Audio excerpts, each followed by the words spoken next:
So after my last video, yes, the really weird AI video about pain, I kept getting a really common question. The question that kept coming up was, how do I find the right pain from my marketing? How do I know I'm pushing on the right pain? So if you'll give me just a couple of minutes, I'm gonna explain a very simple way to find this pain. And I only have a couple of minutes because honestly, I'm still bedridden and I'm out here trying to make this video for you. And in about 3 minutes, the pain's gonna be excruciating and I'm gonna have to go inside and lay down. So anyways, years ago, 24 plus years ago, I was a pharmaceutical sales rep for Pfizer, and they had phenomenal training at the time. And one of the things that we learned to do in a sales exercise is to ask the question, so what? And so when we were doing role playing or whatever, and another sales rep was giving the pitch, when they would give the pitch, we would ask the question, so what? And we're trying to get them to drill into the real benefits. I mean, keep asking the question, so what? So what? So what? That same question applies when you're trying to drill into the pain. So you can have this conversation with yourself, but it's actually much more effective to have it with one of your customers or prospects or whatever. So basically what you do is you start with the pain that you think is the pain on the surface. And then you ask the question, so what? Or in other words, so what does that mean for you? Or so what else is going on? And so, for example, let's just come up with a really weird example.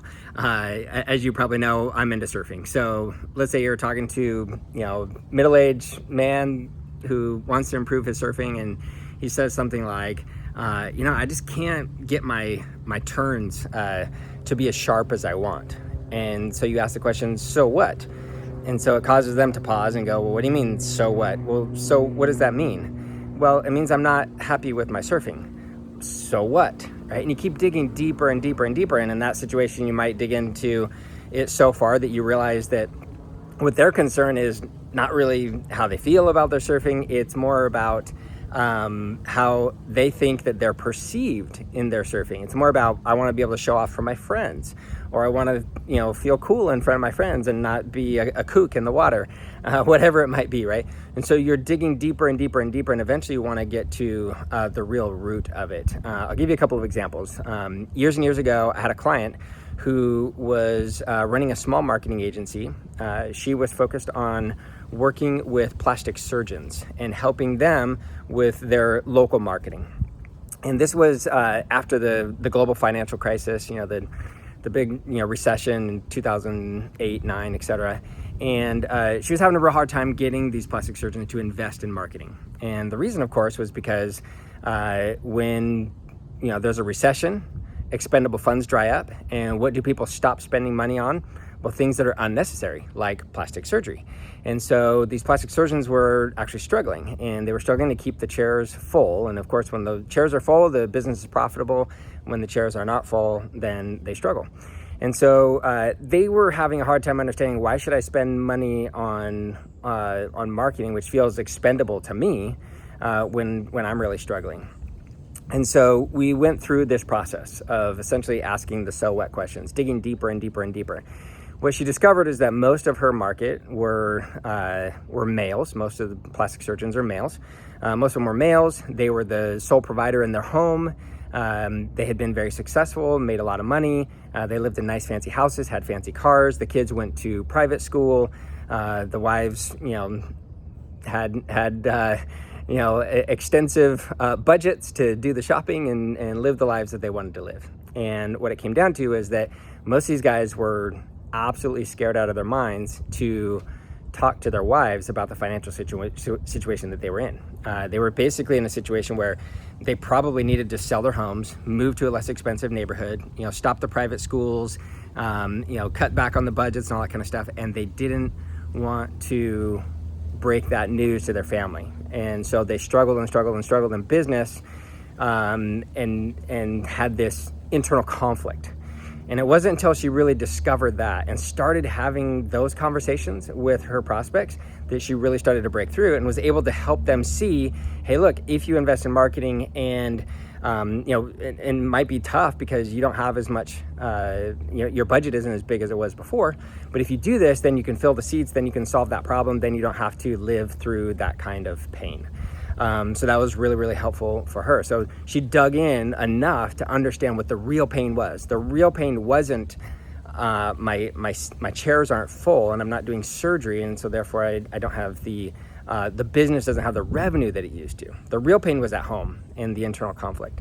One more quick example, and then I got to go lay down. Another example was I worked with a local personal injury attorney firm years ago. They, like most others, had marketing for years that was, all about "we will fight for you," and that was effective. They had a lot of clients over the years, and when we were doing the research and really trying to dig into their target customer and understand them better and understand the pains, what we found out was that, and this is after doing extensive interviews with a bunch of their past clients, what we found out is that there were a bunch of clients who the firm had done the work for and had been successful with, but those clients were not happy. And when we looked back in the records, we determined also that these same clients were actually a pain. They were very painful clients for the business. They called all the time. They had questions all the time. They were always concerned. They used up a lot more resources than they were actually paying for. In financial terms, they weren't profitable customers. So they were eating into the profit of the company. Although the company was successful and had good revenues and whatever, these particular customers were eating into the profit of the company. And what we determined was that those customers, those clients that were really good, really profitable clients, were not calling all the time, we're not bugging them, we're not concerned about all the details. And the key difference was that the good clients were people who really all they wanted was just to get their life back on track. They had an injury, they had maybe lost their job, they had expenses, medical bills, automobile repair bills, all kinds of stuff. They were confused, overwhelmed, and just wanted to get back into normal life, being productive again, and all that kind of stuff. And those that were painful clients were those that wanted revenge. They wanted their day in court. They wanted to be in court and have the judge, slam the gavel and send people to jail and pay them a whole bunch of money and whatever else. And turns out that in personal injury law, most cases are settled outside of court. And so when these people didn't get their day in court, they were not happy. And so we ended up changing our marketing. Instead of being all about "we will fight for you," it was all about "let us help you get your life back on track." And that made a massive difference. Not in revenue. In fact, their number of clients went down, but the profitability of the company went up. And it was all about understanding the real pain for the best clients. So I'm going to give you an assignment. I want you to go and do this exercise. Ask the "so what" question. And again, you could try to do this by yourself and think through it. And if you understand your customers, your clients really well, you might be able to get through it. But it's best to have these conversations multiple times with multiple different past customers or existing customers, and just ask the question, "so what, so what?" And if that sounds silly to ask that question, just ask the question, "tell me more about that. What does that mean for you? How does that impact your daily life?" Just dig in further and further and further as far as you can. Keep going until you think you can't go anymore. And you're going to end up getting some major insights in how to talk to your customers and how to push on the pains that you maybe didn't understand were there before. All right, good luck with that, and report back. Let me know how it goes.